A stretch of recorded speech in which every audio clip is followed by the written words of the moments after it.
They were like, oh, like they do on the news, you know, where we know we're live, but we're just pretending that just we're pretending. talking any old rubbish. Yeah, exactly.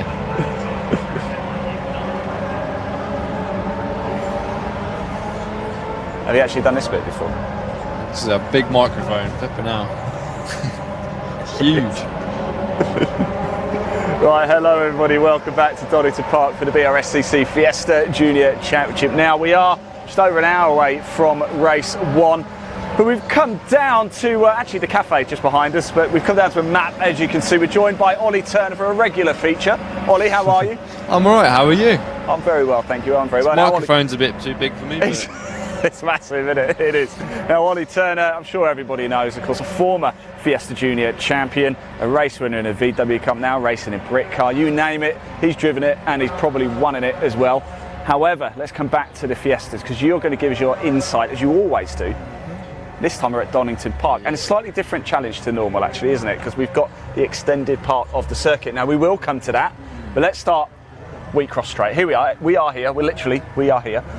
The Wheatcross Straight, nice and easy, but Redgate, first corner, it's quite a challenge, isn't it? We've seen a lot of people go off there over the years. Yeah, no, that's a really good overtaking opportunity, but in terms of getting around it, it's a heavy braking zone, braking nice and late, and yeah, you're kind of turning into the corner at the end of the pit lane exit. So yeah, it's a good fun corner, that, and you should see a lot of overtaking opportunities there as well.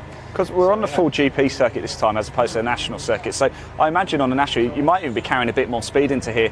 They've probably scrubbed a bit off coming down here, so perhaps not quite so fast into Redgate this time. Yeah, I think that throws a lot of people off because they forget they've only ever driven the national circuit, so they're like, oh, I'm picking up the wrong gear, I'm changing gear in different places. I'm like, well, there's a massive hairpin that stops the whole flow of the circuit, so yeah, like I kind of like the circuit, but I do prefer the national just because it's a bit more fast flowing. Faster, at the end, straight through there. Yeah, still good, to be fair. It is. Right, now we get through Redgate, we've managed to get through safely, but we come into Hollywood, bit of a kinky right-hander. It's just flat out, right? Kinky right-hander. Kinky right-hander, innit? You could be side by side. You ever been side by side going through Hollywood?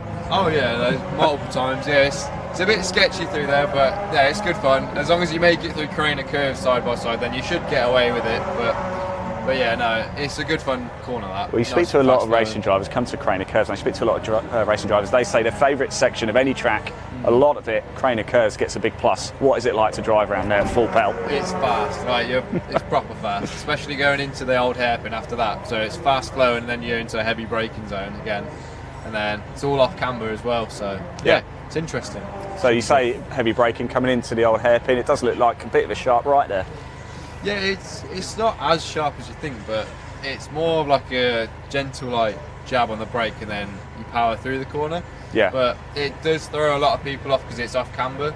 Yeah. So yeah, you do tend to see a lot of people go off there if they're not slowing it down enough, basically. And of course, if you get it wrong there, you've lost all momentum coming down Starkey's Bridge up the Schwantz curve up to, because you don't really brake again, do you, until you get up here? Yeah, McLean's is the next braking opportunity, really, and yeah, the old hairpin is crucial, to be fair. You want a really good strong run all the way up to McLean's, and then obviously there's another heavy braking zone there, but it's not so heavy in these cars because it's only limited to 100 mile an hour, but still, yeah. Oh, is that it? Yeah. Well, there you go. Right, we've gone through McLean's, we're coming down here. Now, what we quite often see is a bit of dust gets kicked up around Coppice. Why is that? It depends, really. Like, there's obviously on the inside of Coppice, there's a massive pothole. So people will either drop a wheel in that, but it actually does slow you down. Or if you get a really good run, sometimes you see people kick up dust on the exit. So yeah, it's a fun corner. It's a completely blind corner, so you don't really see anything until you're at the top. So it's almost like you got to instinctively know where to turn in. Almost.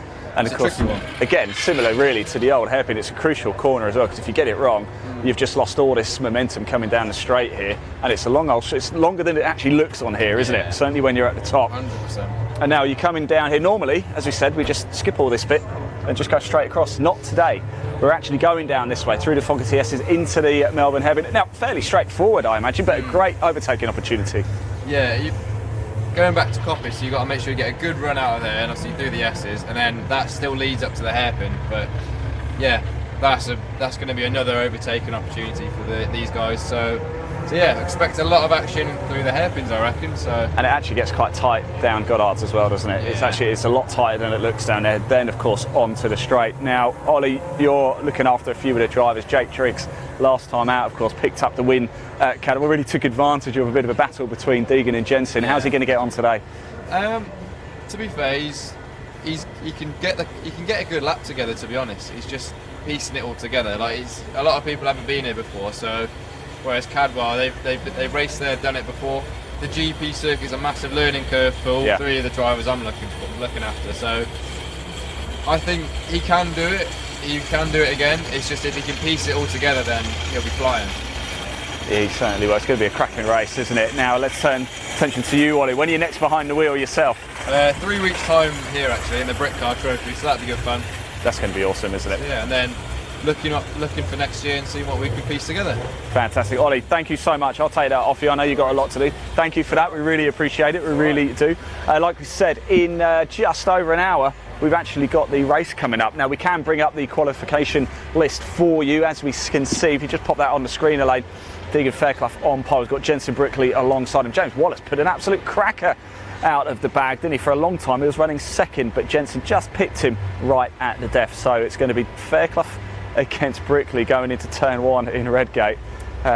Could get quite spicy, can it? It won't. I spoke to both Jensen and Deegan, and they had a bit of a falling out at Cadwell, but I can tell you that things have calmed down a bit. Ollie, have you had a bit of an on-track rivalry with somebody that's sort of, you know, you just got back after and you need a week to calm down?